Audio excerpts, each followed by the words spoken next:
Okay, ladies and gentlemen, boys and girls, muggles and wizards, welcome to the Dartford Grammar School Science Show this evening.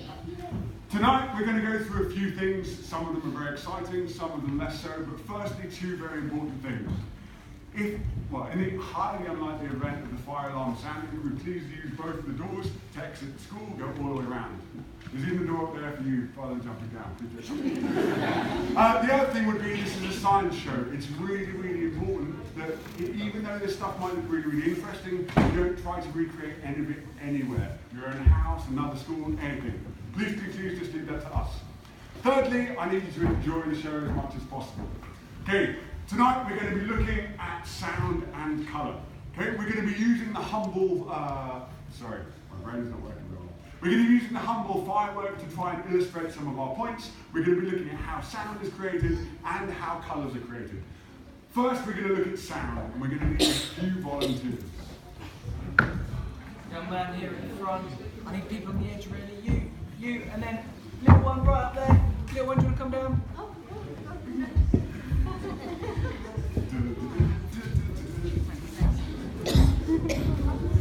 Right, well, come on. Face your audience.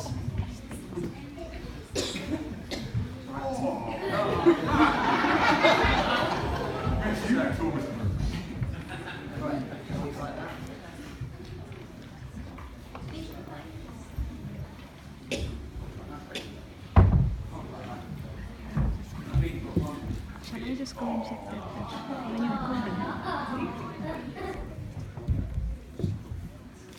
So when I say go, what I would like you to do, flick it like that. Don't let go, just flick it as hard as you can. So 3, 2, 1, go. Right, hold on. Right, flick of the wrist. Oh, almost.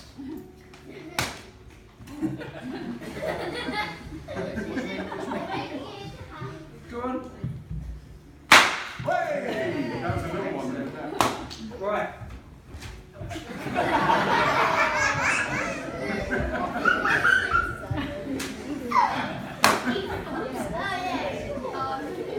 Ready? Hold it out, hold your arm out. 3, 2, 1. Thank you very much!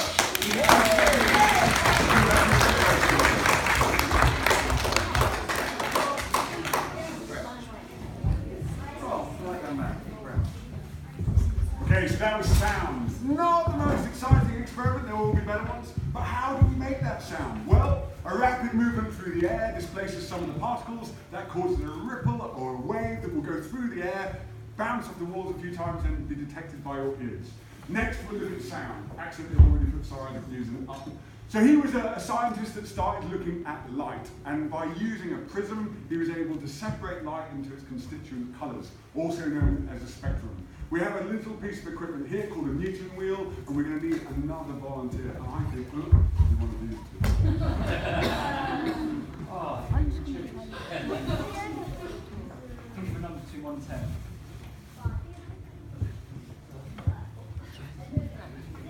Six. Oh, 5 was closest. Number 2. That was one I think of. Number 5. Come on. Sorry. Keep them waiting.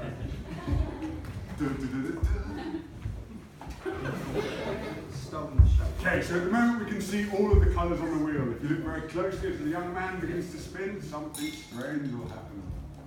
Retrogression. Faster. Faster. Whoa. Faster. Nearly. Go on. Okay, so what's starting to happen is our eyes have two different types of selenin. We've got rods and we've got cones. The cones can detect colour. As the colours begin to move faster and faster, our brain is unable to see all of the colours clearly, begins to merge them and almost made white. Thank you very much.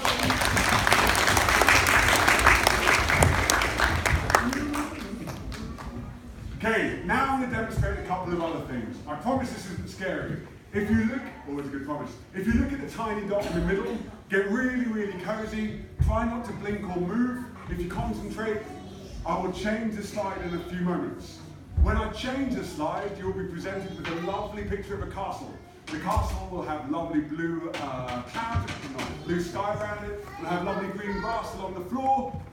But you will see something unusual about the picture. So again, stare at the tiny little dot on the countdown to 10, or from 10, 9, 8, 7, 6, 5, 4, 3, 2, 1. Again, just look at the dot. Lovely blue sky, lovely green, nothing exciting. But now move your eyes.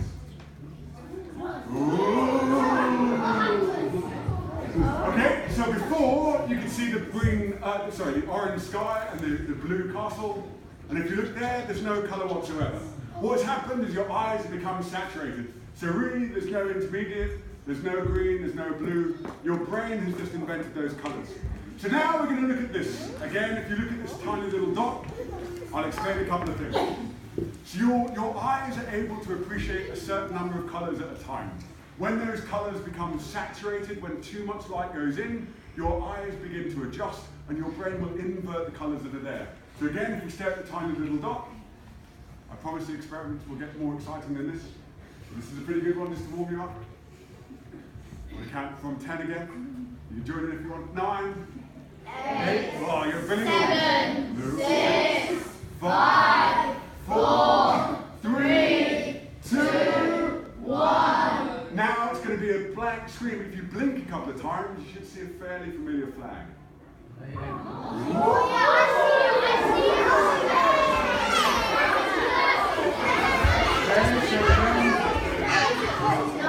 Okay, ladies and gents, you enjoyed yourself so far?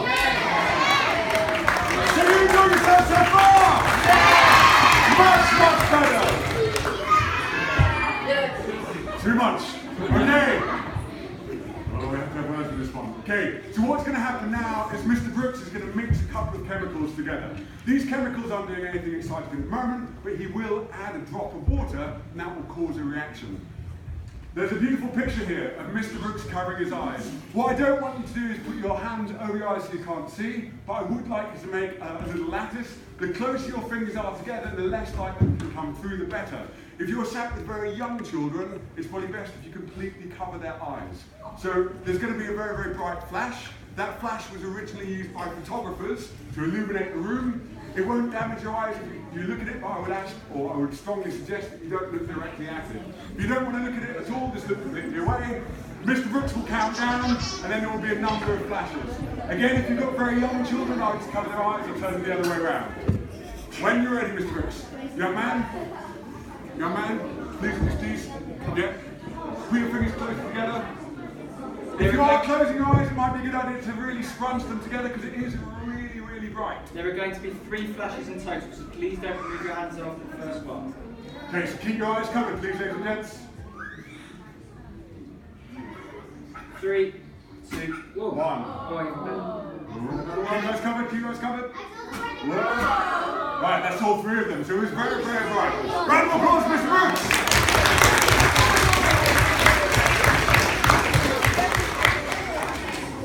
Okay, now what's going to happen then is Mr. Brooks is going to do 3 experiments that will become slightly more exciting each time. The first, he's going to use a chemical called potassium permanganate. Potassium permanganate is potassium metal mixed with or bonded to oxygen and manganese. What's going to happen now then is he will do an amazing experiment pouring potassium permanganate into water. You're a very kind audience.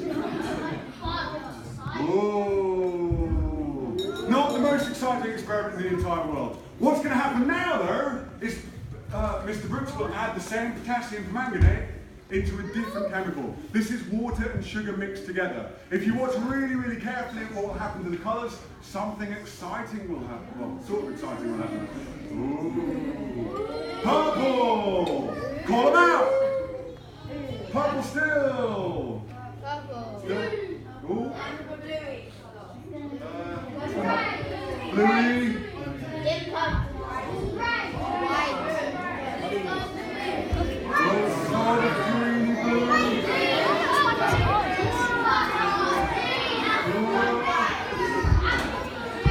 Look at you, all the colours, amazing.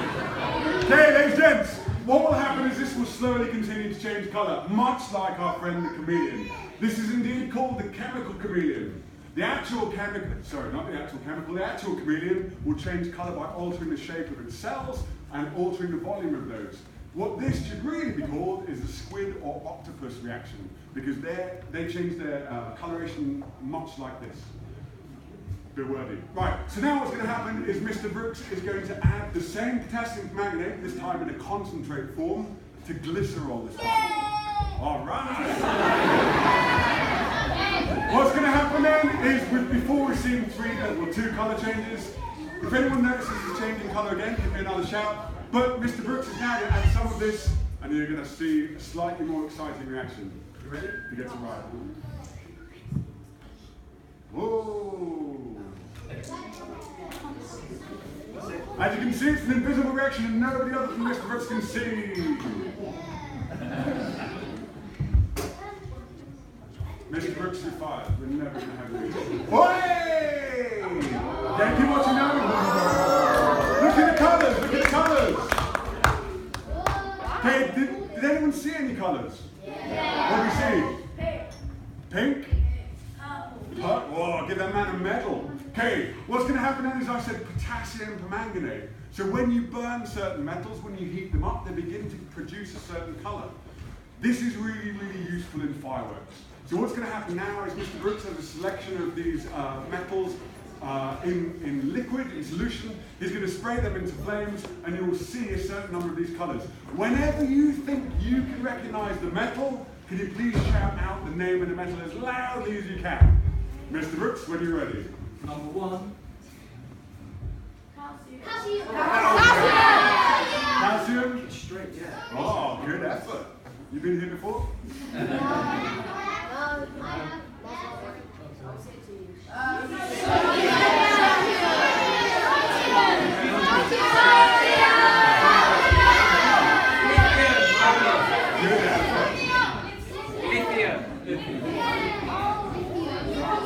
Number 3. Some good eyes. From the trainee chemistry, I believe.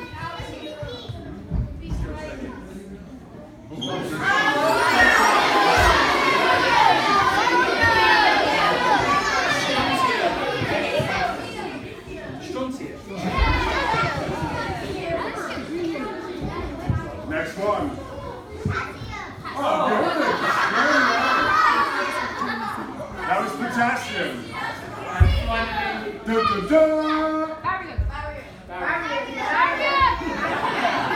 No more psychics allowed, please leave.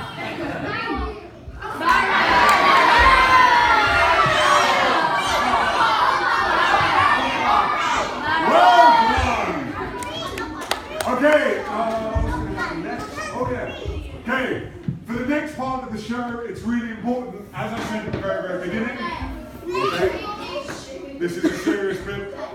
Well, listen. Ladies and gents.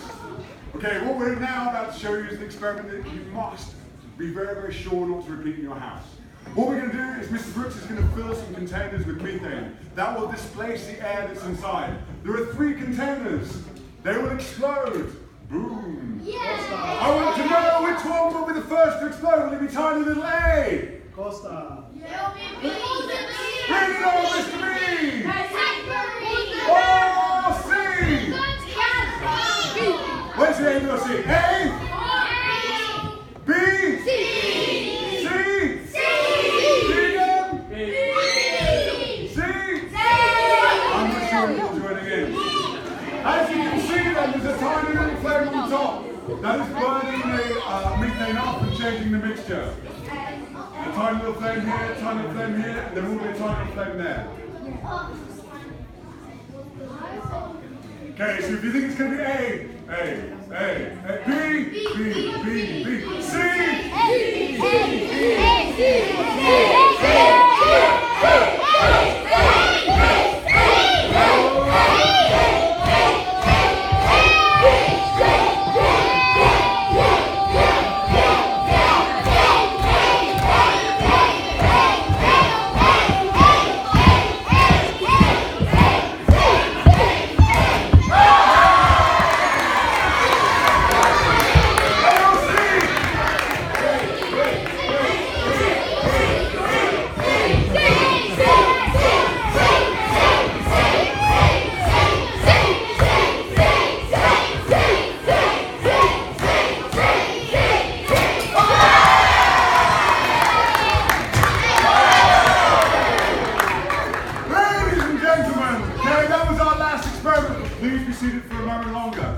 We just want to say thank you very much for being an absolutely fantastic audience. We want to say thank you very much for coming to the school this evening and exploring the science department, and we hope you enjoy the rest of the evening. Thank you. Lastly, we need to say thank you to Mr. Brooks.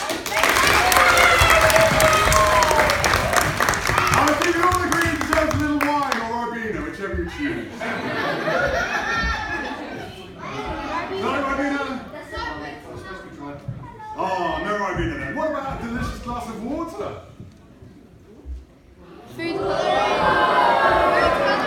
No water? Lemonade then? You don't like lemonade either? He's a very fussy young man. Coke. How about some milk for healthy bones?